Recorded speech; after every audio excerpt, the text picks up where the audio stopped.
భారతదేశపు మహాగ్రంథాలు, కావ్యాల సంపూర్ణ సంకలనం. సబ్స్క్రైబ్ చేయండి తిలక్.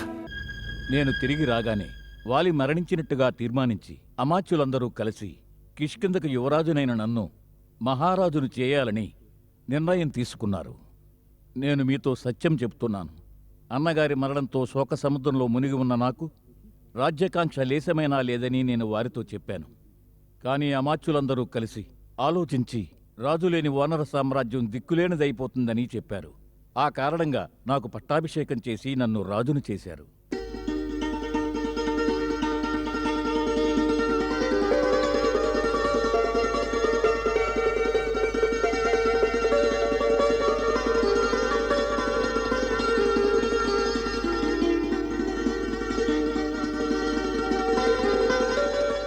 కానీ వాస్తవానికి వాలి మరణించలేదు.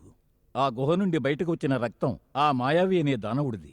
వాలి వాడితో తలపడి వాణ్ణి వధించాడు. వాలి గుహ బయటకు వచ్చి చూసేసరికి గుహ ముఖద్వారం ఒక పెద్ద బండరాయితో మూయబడి ఉంది. దానితో వాలి నాపై ఆగ్రహించాడు. నేను విశ్వాసఘాతకానికి పాల్పడ్డానని వాలి భావించాడు. చివరికి వాలి ఆ బండరాయిని తొలగించి వేసి తిన్నగా కిష్కిందకు వచ్చాడు. ఆ సమయంలో నేను సభలో ఉన్నాను. వాలి తిన్నగా అక్కడికి వచ్చాడు.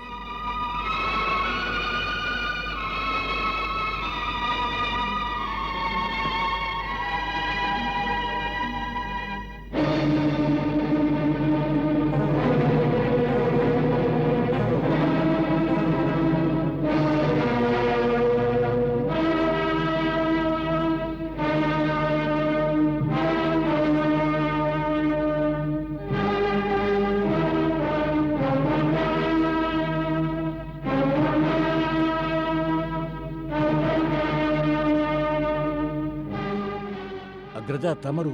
అవును, నేను తిరిగి వచ్చాను.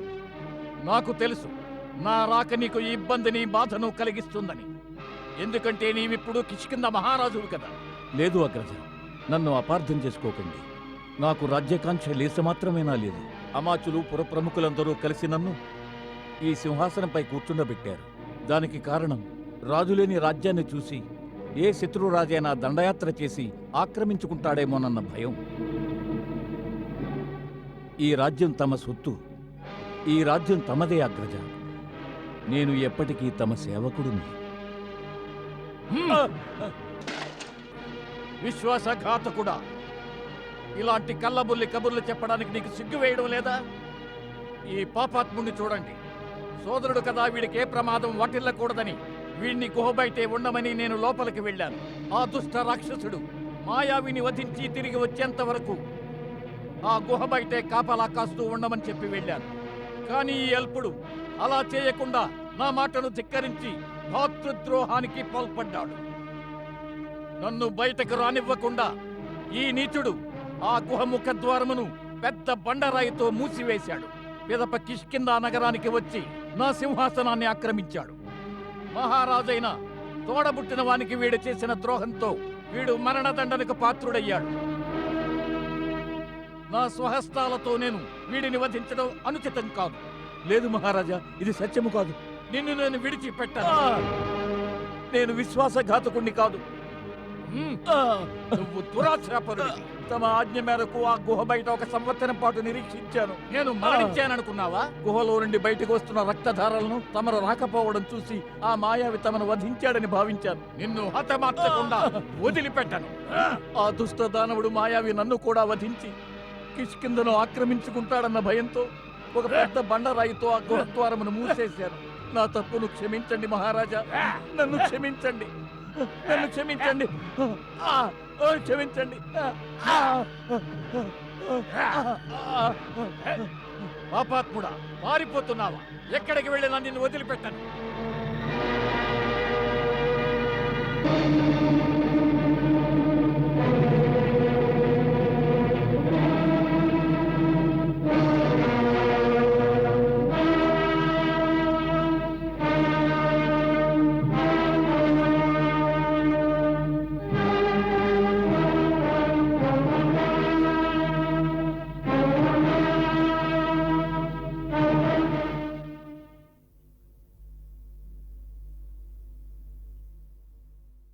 క్షమించమని నేను ఎన్నోసార్లు ప్రార్థించాను.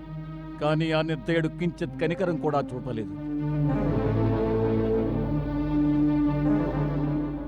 ఆ సమయంలో నన్ను వధించి ఉండేవాడు.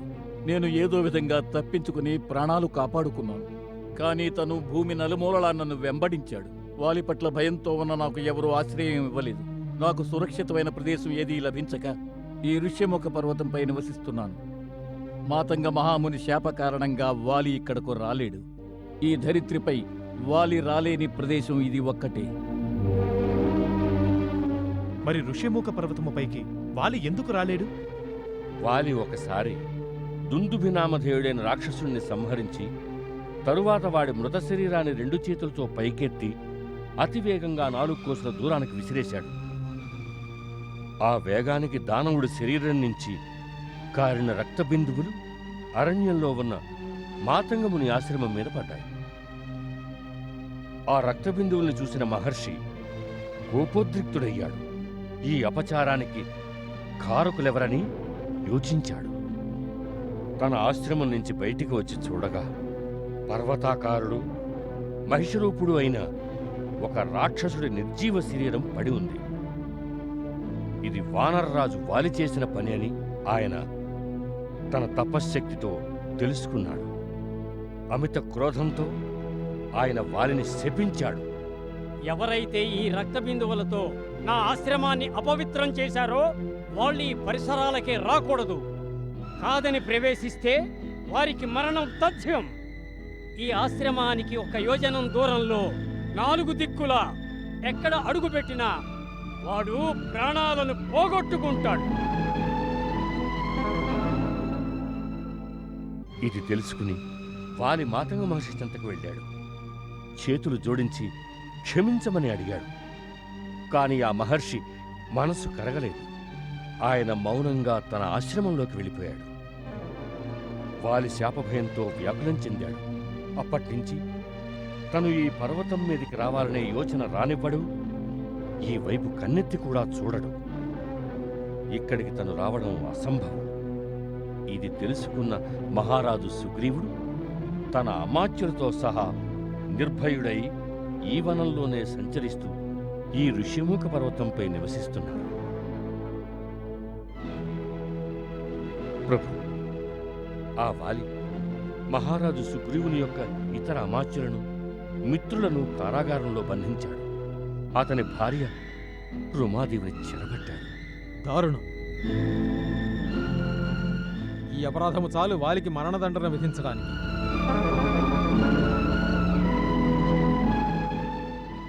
ప్రస్తుతం మహారాజు సుగ్రీవుని జీవితం అవమాన భారంతో నిండిపోయింది. కనుచూపు మేరలో వీరిని ఓదార్చేవారు కాని సాయపడేవారు కాని ఎవరూ లేరు. ప్రభు, మీరు నిరాశ్రయులకు ఆశ్రయం ఇచ్చేవారు, కష్టంలో ఆదుకునేవారు, నిర్బలులకు బలమిచ్చేవారు. మహారాజు సుగ్రీవులు తమ శరణు కోరి వచ్చారు. మీ చరణాల చింత వీరికి శరణిప్పించండి ప్రభు, శరణిప్పించండి.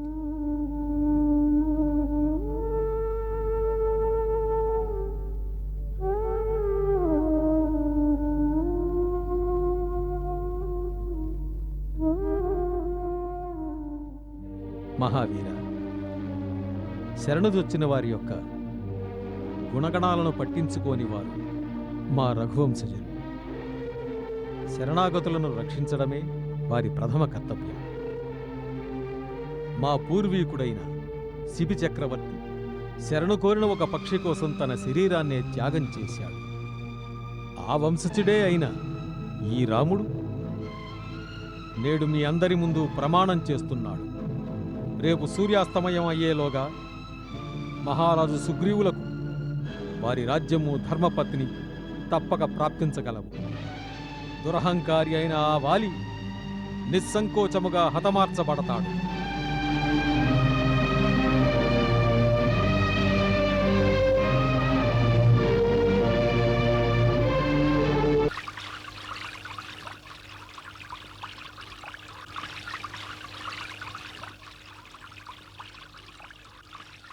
మహారాజా, నేడు మీకు శుభం జరుగుగాక. శ్రీరాముడు చేసిన ప్రతిజ్ఞానుసారంగా నేడు సూర్యాస్తమయానికి ముందే తమరు కిష్కింధకు రాజవ్వబోతున్నారు. ముందుగానే తమకి అభినందనలు తెలియజేస్తున్నాను. హనుమా, మేము అదే ఆలోచిస్తున్నాం. ఇందులో ఆలోచించాల్సిందే ఉంది మహారాజా. మహారాజు ఆలోచిస్తున్నది ఏమిటంటే, వారు భీషణ ప్రతిజ్ఞ చేశారు. కానీ వారికి వాలి ఎంత బలవంతుడో తెలుసా? వారిరువురు వాలిని హతమార్చగలరా? నాకు నమ్మకముంది. అవశ్యం సంహరిస్తారు. మహారాజా, వారి చరణాల్లో నేను శంఖం, చక్రం చిహ్నాలుండటం చూశాను. దీనివల్ల సాక్షాత్తు వారు మహావిష్ణు స్వరూపులని తెలుస్తోంది. వారి గురించి సందేహపడటం ఉచితం కాదు. మహావీర, మహావిష్ణువు రూపం అయినప్పటికీ ప్రస్తుతం వారు మానవ రూపంలో ఉన్నారు. వాలి శక్తి సామర్థ్యాలు వారికి మనం తెలియజేయటం సముచితం కాదంటావా? తమ ఇచ్ఛానుసారం చేయండి.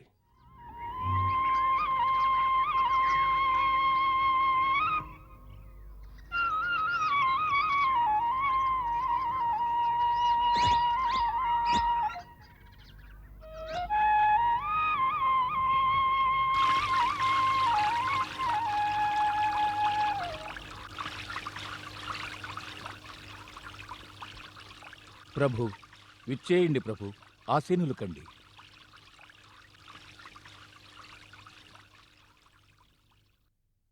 ప్రభు, మహారాజు సుగ్రీవుడు తమతో ఏదో చెప్పాలనుకుంటున్నారు. ఏం చెప్పాలనుకుంటున్నారు?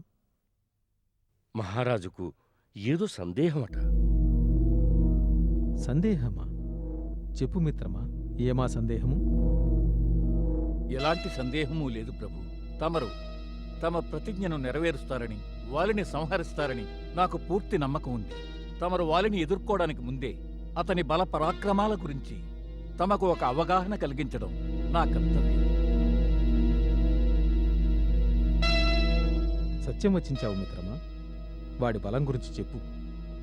ప్రభు, వాలి శరీరంలో ధరిత్రి, జలం, అగ్ని, వాయువు ఈ 4 తత్వాలతో కూడిన బలం సమృద్ధిగా ఉంది. సాగర మథన సమయంలో ఒకసారి తను ఒక్కడే మందర పర్వతాన్ని గిరగరా తిప్పేశాడు. దానివల్ల సముద్రమంతా శుభ్రపడింది.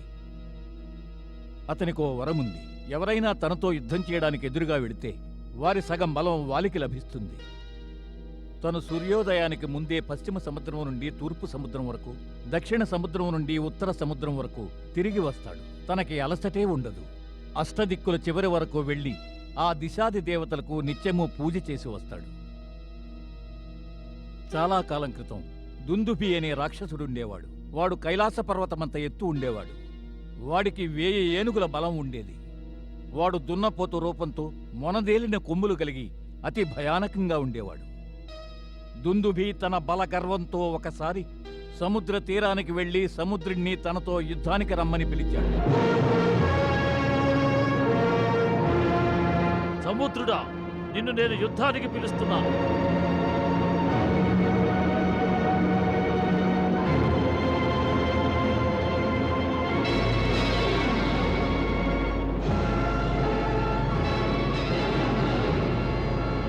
సముద్రుడు ఈ విధంగా అన్నాడు. నీతో సమానమైన యోధునితో యుద్ధం చెయ్యి. ఎక్కడున్నాడు అలాంటి యోధుడు? దక్షిణాన వానరరాజు వాలి నీతో సమానమైన వాడు. అది విని యుద్ధ పిపాసతో దుందుభి కిష్కిందా నగర ద్వారము వద్దకు వచ్చి వాలిని యుద్ధానికి పిలిచాడు. వాలి, ఓ వాలి, నాతో యుద్ధానికి రా. వాలి, బయటికి రా. వాలి, ఓ వాలి. వాలి శత్రువు యుద్ధానికి పిలిస్తే ఎన్నడూ సహించడు. వెంటనే తను నగరద్వారం వద్దకు వచ్చాడు. ఇద్దరి మధ్య యుద్ధం ప్రారంభమయ్యింది.